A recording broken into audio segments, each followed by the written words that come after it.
Thanks everyone for being here. I just want to note that Spanish interpretation is available for folks on this Zoom call who need it. Just choose that language down in the interpretation button on Zoom. My name is Will Jamil Wilchko. I'm the director of the California Trade Justice Coalition, and I'll be moderating this important webinar. Now, before I introduce our amazing speakers, I want to give you folks some context. As a lot of us are seeing, there's an increasing number of people in the United States getting vaccinated against COVID-19.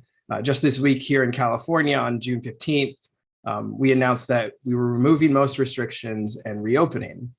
However, the pandemic is far from over. The majority of people in South America and the global South are not expected to have access to the vaccine for years unless global production is increased dramatically. This means more variants will emerge, potentially those that are vaccine resistant, which could restart the pandemic all over again for everyone. Over 12,000 people around the world are dying every day due to COVID, and that's just the verified number. The number is probably much higher than that. The governments of India and South Africa proposed an emergency waiver of, quote, trade-related intellectual property rights at the World Trade Organization, which is known as the TRIPS waiver. And this is a critical first step to enabling vaccines and treatments to be produced in as many places as possible, as quickly as possible. Big Pharma has been opposing it from the beginning. Most of the big pharmaceutical companies behind these vaccines, who got a lot of public investment, by the way, want to gouge each country individually. They want to get as much as they can from every country they can.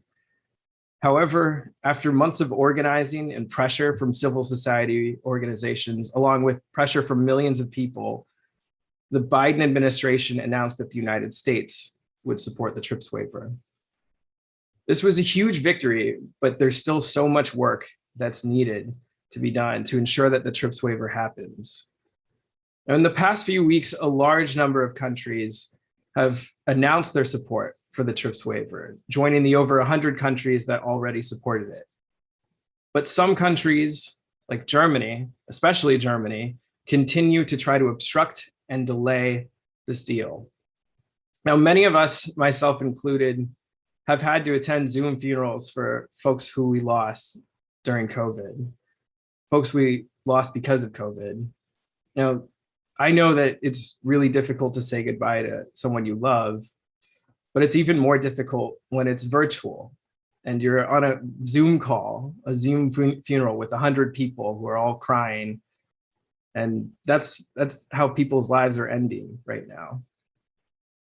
Now, it's unconscionable and it's detestable that countries like Germany, in collusion with Big Pharma, continue to delay a deal that could save millions of lives and millions more from having to mourn their loved ones virtually. The Biden administration and other governments need to increase the pressure on Germany to do the right thing and support a comprehensive TRIPS waiver. Every day of delay means more death, more families pushed into poverty, and more opportunities for COVID variants to develop that could evade the current vaccine and start the pandemic all over again. Now, South America in particular has been ravaged by COVID. And there was a report today in the New York Times that about 1.1 million new coronavirus cases and more than 31,000 deaths were reported last week in the Americas. And most of them were in South American nations where transmission remains out of control and where access to the vaccine remains limited. Now, Colombia set new records for reported deaths 3 days in a row this week, peaking on Tuesday with 599 deaths. Brazil is on track to reach the grim milestone of 500,000 total deaths in the next week or two, and is reporting more than 70,000 new cases a day on average. We're fortunate right now to be joined by experts from both of those countries who are longtime advocates in the fight for access to medicines. Without them, we wouldn't be where we are today in the campaign for the TRIPS waiver. Their leadership and expertise is truly inspirational, and I'm really honored to be here with them today. So I'll quickly introduce you to them, and then I'll invite each of them to share their work with you. After they share more about their work, we'll open it up to some questions for the panelists, and then we'll wrap. So first speaker that'll be up is Felipe Carvalho. He's with Doctors Without Borders Brazil, aka MSF. He's a journalist, health activist, and advocacy coordinator at Doctors Without Borders Brazil, with more than 10 years of professional experience in public interest advocacy, communications campaigns, strategic litigation, public policy analysis, project management, training, and lectures. After that, we'll have Dr. Francisco Rossi with Ifarma, Colombia. Trained as a physician and epidemiologist, Dr. Rossi brings extensive international experience through his work on pharmaceutical regulation and health system reforms. He is currently the senior advisor of the Ifarma Foundation, a nonprofit research institute that focuses on medicines access, use, and quality. Francisco also consults with the World Health Organization, Pan American Health Organization, World Bank, and European Union. And then after that, we'll have Arthur Stamolis. Arthur is the executive director of the Citizens Trade Campaign, a national coalition of labor, environmental, family farm, consumer, and human rights organizations working together to improve US trade policy. Arthur's been one of the key leaders in the movement for the campaign to support the TRIPS waiver within the United States, coordinating coalition efforts both nationally and internationally. So with that, I'll start with Felipe. Thanks a lot, Will, and it's a pleasure to participate. Thanks for the invitation. Good afternoon for everybody watching us at this moment, and also a hello to my colleagues from the session, from the panel. So quickly, just to introduce a little bit more what I have been doing in my position as MSF Access Campaign Coordinator in Brazil and Latin America. We have been basically, since the beginning of the pandemic in March last year, doing different sorts of public campaigning. The first level, we actually tried to push companies not to request any kind of intellectual property over essential health goods like vaccines, diagnostics, drugs. But of course, and as expected, they have refused to do so. They have done the opposite. They have created large webs of complex control over these technologies. And this is one of the main reasons why we are seeing today a huge access crisis when it comes to any kind of important essential tools, from vaccines to masks and ventilators and diagnostics, everything. So we have been, since last October, started to discuss with governments the possibility of this TRIPS waiver, which is the most complete solution we can have at this moment, and something that can be led by governments.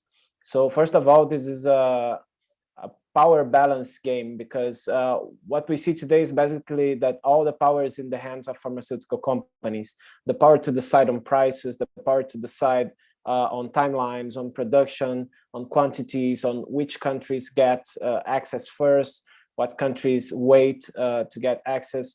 All those decisions are in the hands of a few multinational pharmaceutical companies, and it shouldn't be like that. And the governments have legal tools that they can use at national level, but more importantly, at the global level with this TRIPS waiver. So we have been campaigning quite strongly since last October to spread the word about this possibility, also convince governments to join this initiative. And since October until today, as Will already explained, there have been more than 100 countries that have basically spoke out and shared their support to this initiative. So we are closer than ever to have a negotiation, a true negotiation. And apart from governments, of course, there are also thousands of civil society organizations, affected people, labor unions, different kinds of experts, Nobel laureates, celebrities, everybody. It's also joining forces to ask the same ask, which is, it makes no sense during a pandemic to have monopolies over essential technologies like a vaccine, because this is what creates unacceptable access crisis. And this is actually something that was expected, because for people like Francisco and myself that have been working in the past years, 10 years, with access to hepatitis C treatments, cancer treatments, HIV/AIDS, tuberculosis, we have seen this over and over again. Every time we have a monopoly over an essential technology, we have this situation of exclusion of entire populations from their right to health. And this is unacceptable from the beginning. It's a moral failure, as it was called by the head of the World Health Organization. And in the past, what we learned is that there are, of course, some, as we call them, public health flexibilities that the governments can use to overcome this crisis and provide access to people. But they are very slow to provide a response during a pandemic. We need to fight country by country, product by product, and this takes years and years of campaigning and negotiations, and sometimes a lot of people remain without any access until we get a decision like a compulsory license or something like this. So these tools have worked when they were used. The point is that to make sure they are used, we spend a lot of energy. There is a lot of pressure from pharmaceutical companies on governments, so they do not use any public health flexibilities. So now, based on this lesson learned process, we are fighting for the waiver because this is the most complete solution. First, because it includes all countries at the same time. It includes also all, so it's important to emphasize that when we are talking about the waiver, what waiver are we talking about? We believe in the regional proposal made by India and South Africa that includes vaccines, diagnostics, drugs, everything in the scope of the waiver. We are concerned that some countries like the US are mentioning more like a vaccine waiver. This would be a reductionist approach that we don't want to see in the next weeks, because of course people will need treatments as they get in UCI beds, including because many countries are in a very slow process of vaccination. So we will have next waves and a lot of people will get really in a severe stage. So any treatment that come up, we need to make sure it gets to everybody everywhere. So this waiver needs to be inclusive in terms of all technologies. So the US and other countries must not reduce the scope of the original proposal. And also the third level is that this waiver is a solution that includes all countries, all technologies, and all intellectual property potential barriers, because we are not only talking about patents here. When we talk about vaccines, not only patents are the problem, but also trade secrets, which is another kind of intellectual property, and also sometimes copyrights, because there are algorithms involved in the production process for vaccines that are also under copyrights. So there are different intellectual properties that needs to be waived so we can really share the knowledge that was actually most of it developed with public resources in public institutions. So it's really important to make sure this knowledge reaches everybody, every potential producer. It doesn't make any sense that the knowledge to contain the virus exists, but it is really made scarce by these monopolies. So that's the kind of situation we are trying to address with this proposal of the waiver. So I hope to maybe respond later more about Brazil. This is more an overall comment why we are fighting for the waiver. We think it's really the most complete solution to make sure we get over this inequality that is killing so many people. Thank you. Thank you so much, Felipe. I'd like to pass it to Dr. Rossi. Well, thank you so much for this invitation. Good afternoon, everyone. I have worked a lot with Felipe, so most of the things he mentioned, I share for sure, especially with Felipe. I will try to emphasize some issues that we were working a lot in the past years, as he mentioned, but he didn't emphasize as well as I expected, and as well as I am interested to emphasize. Just to introduce a little bit Ifarma we said in Spanish, is a local organization in Colombia with some experience internationally.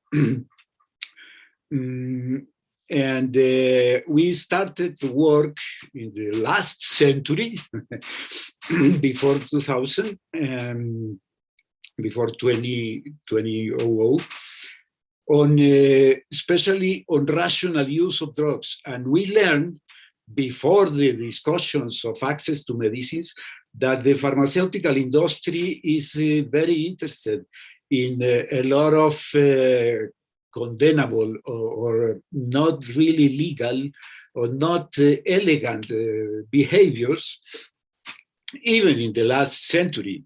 And the discussions, we have worked a lot with Health Action International on the concept of essential medicines and rational use of drugs. And there were a lot of discussions with pharmaceutical industry about bad behavior in this issue. But because of TRIPS, because of the WTO and the inclusion of intellectual property as a global platform for every country in order to participate in the global trade, intellectual property it's a division in the history of our discussions on medicines. We changed the focus from rational use to access to medicines. And I will state, I think one can say that it was because of intellectual property that we need to talk about access in developing countries. Before this issue, before intellectual property and TRIPS, we have a lot of medicines, we have a lot of problems, but we didn't work in the same way we are working right now on access to medicines. It's a new discussion because of prices, because of intellectual property. And we started with HIV drugs, life-saving medicines, which was at the same time, and we have, there are a lot of histories about that. We have no the time to make this discussion, but remember that we started with life-saving medicines and with intellectual property, which made possible a very interesting thing we were discussing just yesterday in a very special discussion nationally. It's about the fact that right now pharmaceutical industry is creating vaccines that are right now scarcity goods. Vaccines are scarcity goods. And we are discussing about access because they are scarcity. But this is not a natural scarcity, it's an artificial scarcity. And where is the explanation of this scarcity? Intellectual property. So if we need something that solves the problem for everyone, everywhere, as all the people agree every time we discuss that, we need to avoid the scarcity. And there is no way to avoid scarcity if you have the innovation model we have right now, based on intellectual property, but also based on investments, risk capitals, special investor everywhere. They are investing in the development of vaccines or medicines or things like that because they expect to have scarcity goods. When scarcity exists, you can put the price you wanted to put. That's it. So the main problem is about scarcity, and the base of scarcity is intellectual property. I wanted to put on the discussion other issue.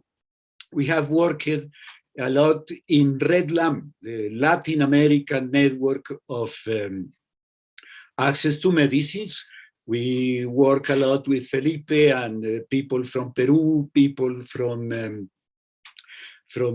Brazil, people from Argentina and Colombia, and of course other places, in a very specific discussion. Developing countries never agreed to apply intellectual property for medicines voluntarily. It was an imposition. And it is a heritage of the colonialism of 2-3 centuries ago. And right now is some kind of colonial scheme to extract richness from the south to the north. Most of the medicines we are discussing right now and vaccines are developed in the north, and the high prices are high prices for the north, and of course are high prices for the south, for huge prices for the south, and are the way to extract richness from the south to the north. So one can understand why the governments of the north are very, very cautelous, very polite, very ambiguous about this discussion, because they are very interested in this business which translates the richness from the south to the north. And we in Red Lamb proposed some years ago to combat intellectual property for medicines, for health goods. And we decided that we are not interested in discuss if compulsory licenses or maybe voluntary licenses or one thing or another. We decided to use a sentence pronounced for one of our activists during the negotiations of free trade agreements. He said sometimes, we will remember intellectual property patents for medicines in the future as with the same moral condemn we remember today slavery, which is a strong sentence, but we believe is exactly real, is absolutely real. And in this issue, we are combining a lot of activities. Ifarma have asked for 3 compulsory licenses in Colombia. ABIA in Brazil have asked for compulsory licenses and worked on that for a long time, and also on the discussion of quality of patents. And in Peru, of course, they asked for a compulsory license. But at the end, our main focus is to eliminate intellectual property measures for health goods.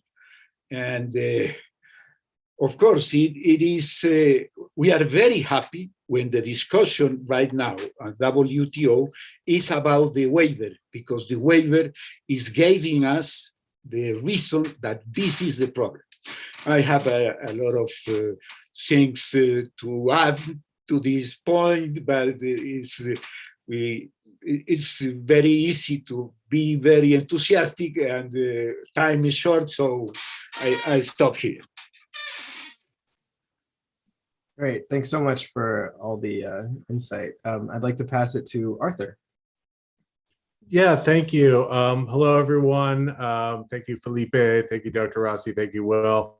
And thanks, everyone, for the opportunity to speak today.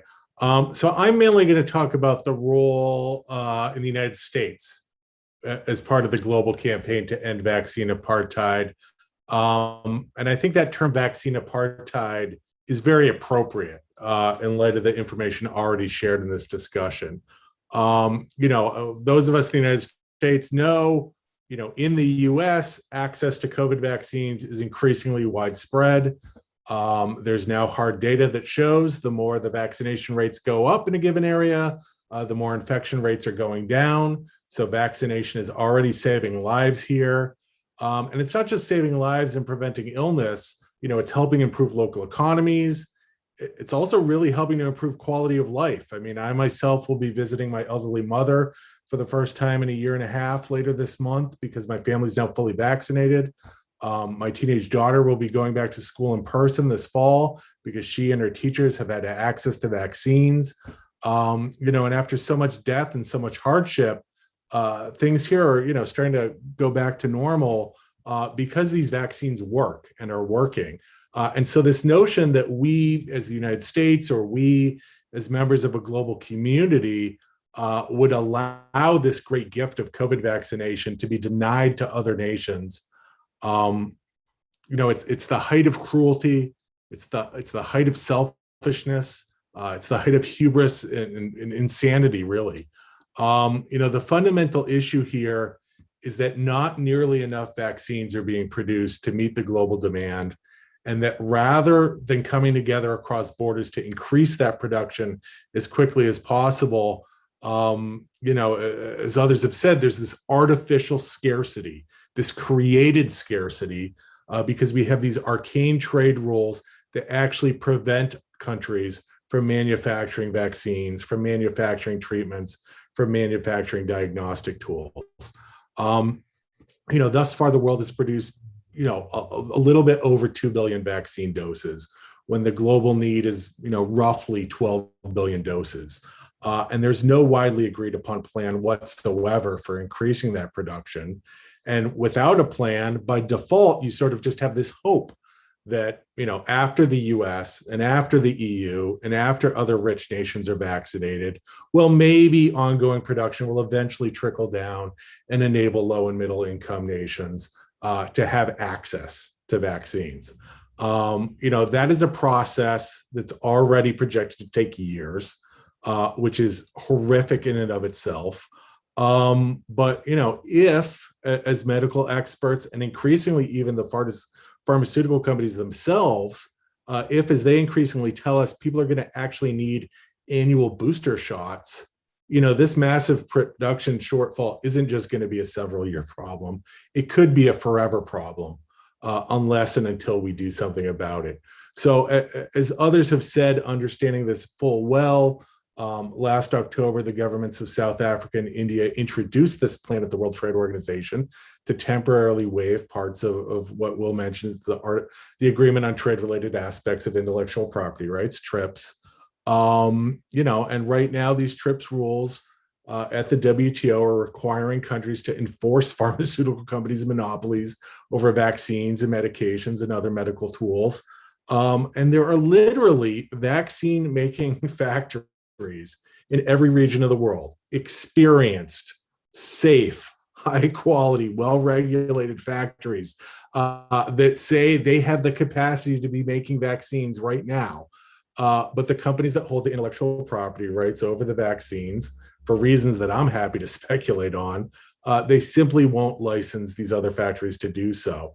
And so the idea behind the TRIPS waiver, is to say to countries, look, you don't need to wait around for Pfizer or Moderna or AstraZeneca's permission. Please go ahead and start producing vaccines and treatments as quickly as you can. It seems like such a small common sense thing. It should have been agreed to instantly. But when the proposal was first made, it was largely considered a pipe dream. And that's because the WTO ostensibly works by consensus, and rich countries, led at that time by the Trump administration, were blocking the proposal. The good news is since October, we've had an election in the US.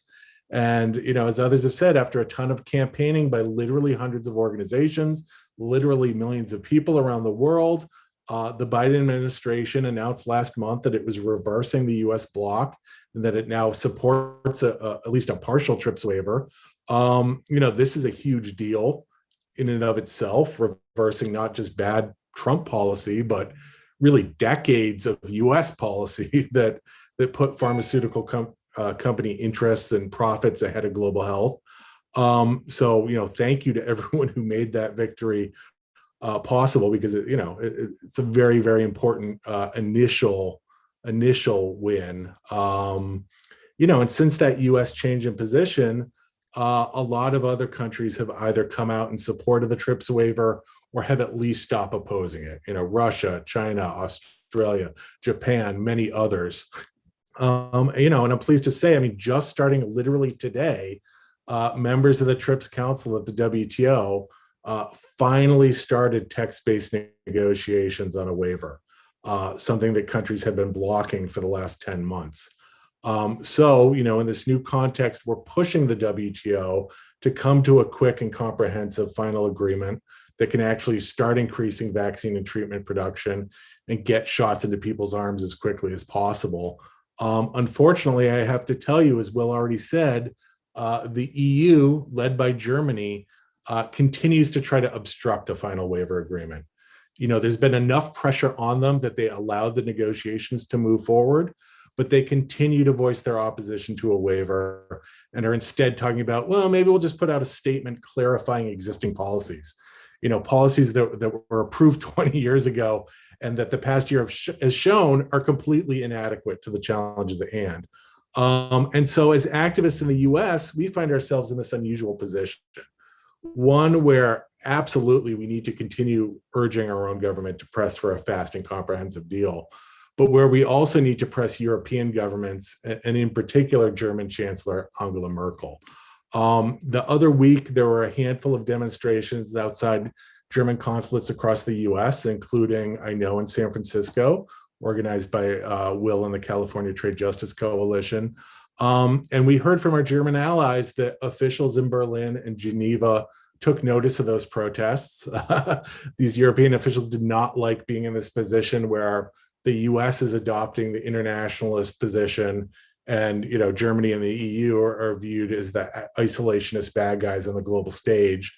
And so, as these TRIPS waiver negotiations proceed, they're trying to reach an initial deal prior to the next WTO General Council meeting on July 21st, about a month from now.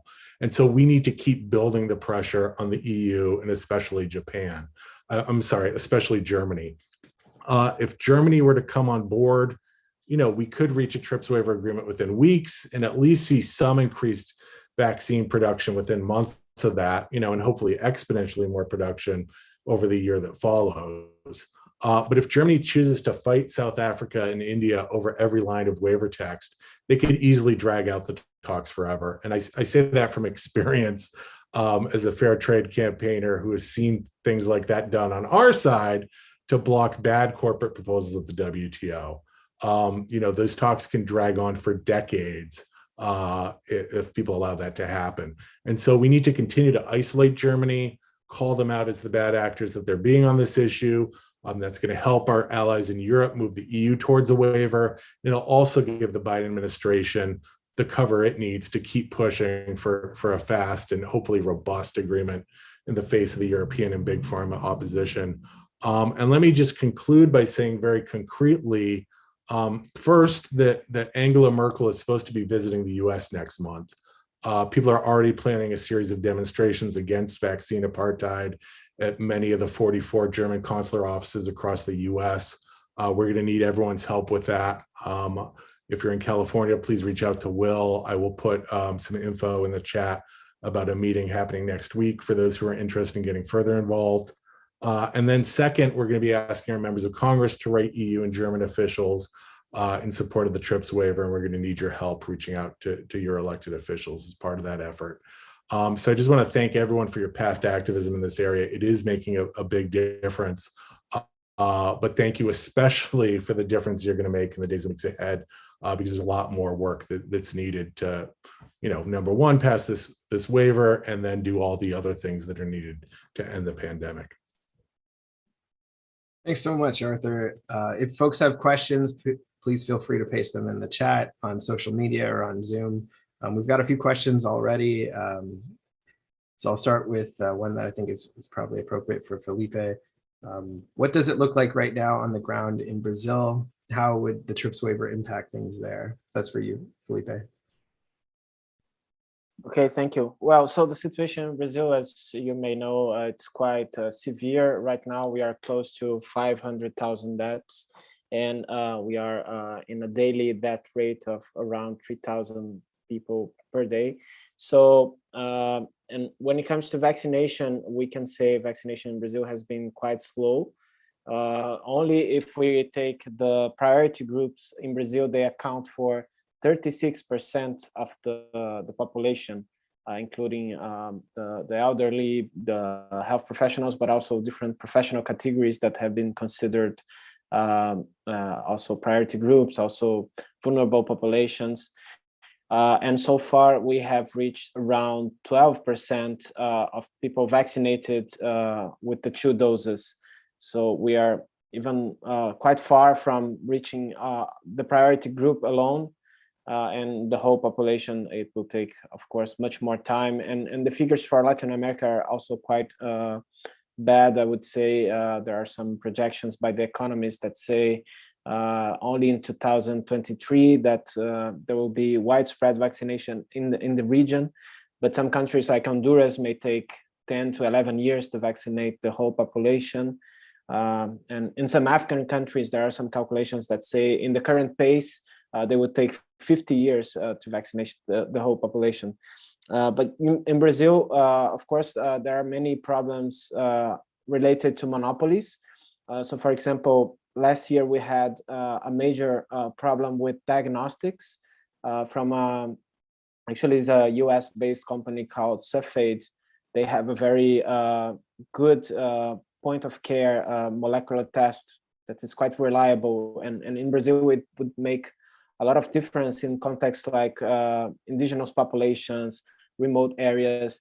But basically the price was too high. The company was offering a very high price to Brazil, and also they didn't have actually the quantities to deliver to the country. So Brazil gave up on buying those last year, thanks to the high prices that are also resulting from the monopoly this company has. And until today, the Brazilian diagnostic strategy is quite fragile. It's not working well. There is no good tracing of cases.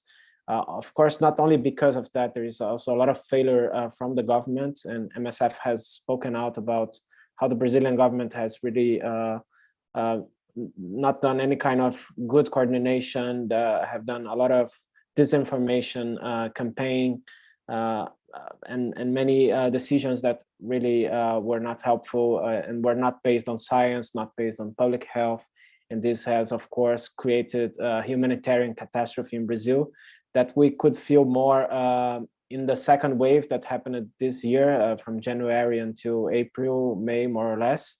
And we had in different states of Brazil a very terrible situation in hospitals collapsing, lack of oxygen, people dying without oxygen, people dying without basic anesthetics and other kinds of drugs for intensive care.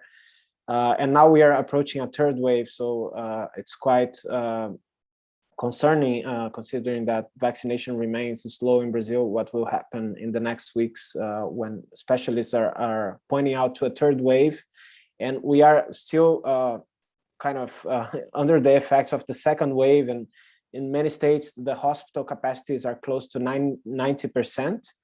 So in these conditions, if we have a third wave, it will be really disastrous, because there are not now spaces on hospitals. So if cases are increasing in the coming weeks, it would be terrible. And a lot of people actually die without even reaching the hospital, and they are not even notified by the system, because they never got admitted to a hospital. So they are invisible to the calculations. So yeah, that's something we are trying to avoid, and we have been pushing Brazilian government, of course, to support the waiver. And Brazil was actually against, which was a big surprise for other developing countries, and maybe not so much for us from civil society, because we know the current government, they were quite aligned with the Trump administration that was declared. So they followed the Trump administration position on the waiver since the beginning. And now Brazil became isolated when the US actually changed its position. The other countries from the BRICS, for example, China, India, Russia, also kind of are supporting the waiver, and Brazil became isolated. And actually, the European Union approached Brazil to support their this meaningless proposal that they have done. And we have done intensive pressure in Brazil through different means, public opinion pieces, campaigns, petitions, especially in the last weeks, to request Brazil not to join the European Union proposal and support the waiver instead. And finally, last week, Brazil changed its position and declared that they will support the waiver. But we are still to see how the government will behave in the tax negotiations, because that's a crucial moment where governments need to find a consensus on the best tax possible.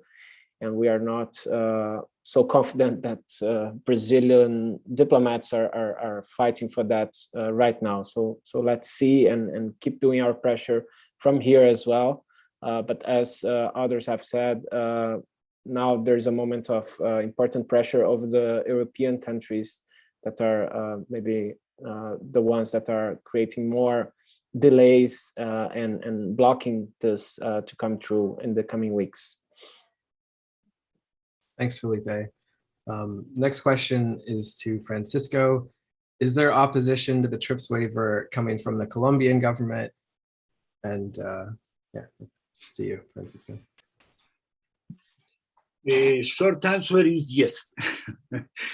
The Colombian government during the Trump administration was very keen, very obedient to the Trump instructions in these diplomatic issues. And during the elections in the United States and after the elections, the position of Colombia moves to be very silent and very quiet, very tactic in some way, in order to avoid this frontal opposition.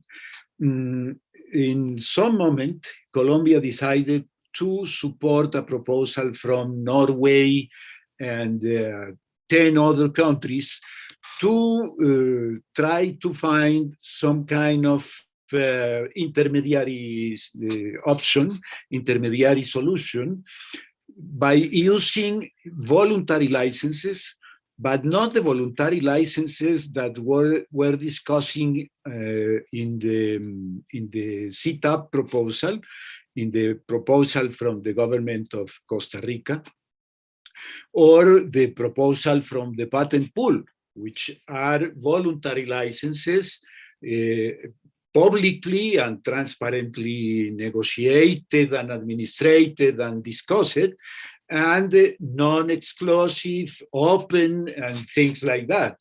We were discussing at the proposal of these countries and the initial proposal of the new director of WTO was to use voluntary commercial, classical commercial licenses between the enterprises and any other producer everywhere. So Colombia supported this proposal, and right now, as far as we know, they abandoned this position, and right now they are silent. No a single word, no anything. We, with a lot of other organizations in Colombia working from human rights and access to medicines, asked the government to inform to the public what is the position of the Colombian government in this discussion. And we asked more or less 2 months ago, and we insisted, and there is no official answer until now, which is illegal, because in Colombia, when you ask formally for an information about public decisions, it's usual that you have an official answer no more than 1 month after you present the question. It's a right of information.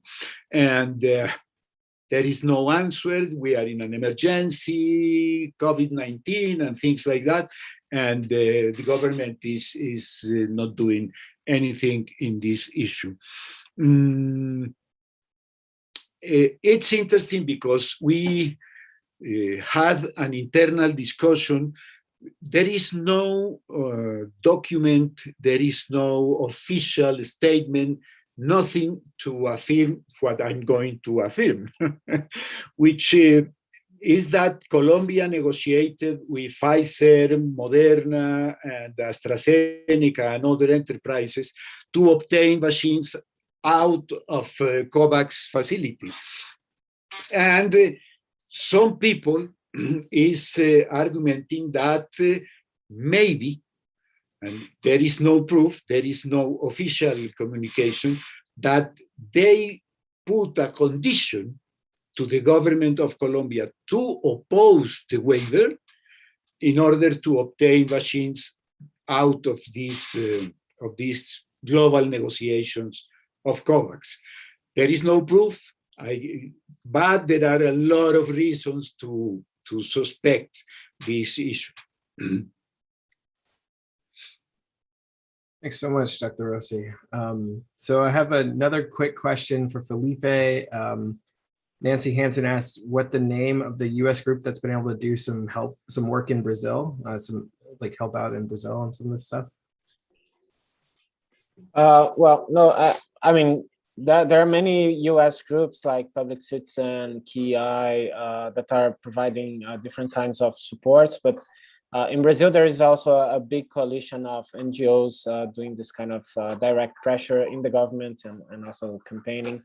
And also in Brazil, there is a lot of work in the Congress at this stage because we are also using this moment to improve our intellectual property legislation, to create better compulsory license provisions, to remove provisions that were extending the term of patents in Brazil in the Supreme Court. This was something that happened last month. It was a big victory for the access to medicines movement in Brazil. So yeah, we feel this is also a moment to regain ground that was lost to pharmaceutical company lobby, because in our laws there are many bad functionings, bad clauses that were created only because there was pressure from those companies, and now we are trying to regain the ground. And compulsory license, for example, is something that the governments normally don't use because they suffer pressure from companies. So we feel that compulsory license should be in the hands of people. It should not be a decision of the governments. They should be wide in scope and used regularly, especially during pandemics, and not depend on the government or the president. They should be a state policy that happens automatically when there is a need. So that's the kind of change we're trying to create in Brazil, also in the parliament, and with some success, because we had a law approved in the Senate that says something like this, and also oblige companies to share the knowledge they have, the biological materials they have, and if they don't, the regulatory agency can do so. So there are innovations that we can also create in the legislations at this moment in our countries to make sure the power comes back to people when it comes to access to medicines, and doesn't depend on companies' willingness or the government's decisions and preferences. Thanks so much. So we have another question for Arthur. What is the role the international community has played in this fight, and how important is international solidarity? I mean, the international community has played a huge role, and international solidarity is what has gotten us as far as we have gotten. This is a proposal by India and Brazil and South Africa initially. Very quickly, countries in Africa and less developed countries came on board with that proposal and pushed it forward. And only because of the sort of slow building momentum behind it did campaigners in the United States recognize, hey, wait a minute, this is something that people actually need and want and are calling for, and that we can help deliver now that we've had a change of administration here. And, as we move forward now, our partners in Europe are doing the work that people in other countries have been doing to try to push their governments to support this waiver and get it done. So it's absolutely, it has taken international solidarity, and it's going to continue to take international solidarity to move us forward. And again, in the US, just because President Biden and his administration, said they support a waiver of some type, doesn't mean that our work here is done. We need to be pushing our government to support a comprehensive waiver, like Felipe outlined, not just patents, but all forms of intellectual property standing in the way of increased production, and not just vaccines, but also treatments and diagnostics and other technologies. And we need to do that while also doing what we can to isolate Germany. Thanks. We have another question. Is data being collected on the amount of vaccine wastage at walk-in, no appointment vaccine sites in the US? The doses have to be pre-thought without knowing how much demand. If they're unused doses at the end of the day, they're discarded, I assume. I drove past a mass vaccination site that resembles a ghost town. It would be obscene an obscene amount of wastage when the rest of the world is in dire need. Do you know anything about that data? Are we collecting that, Arthur?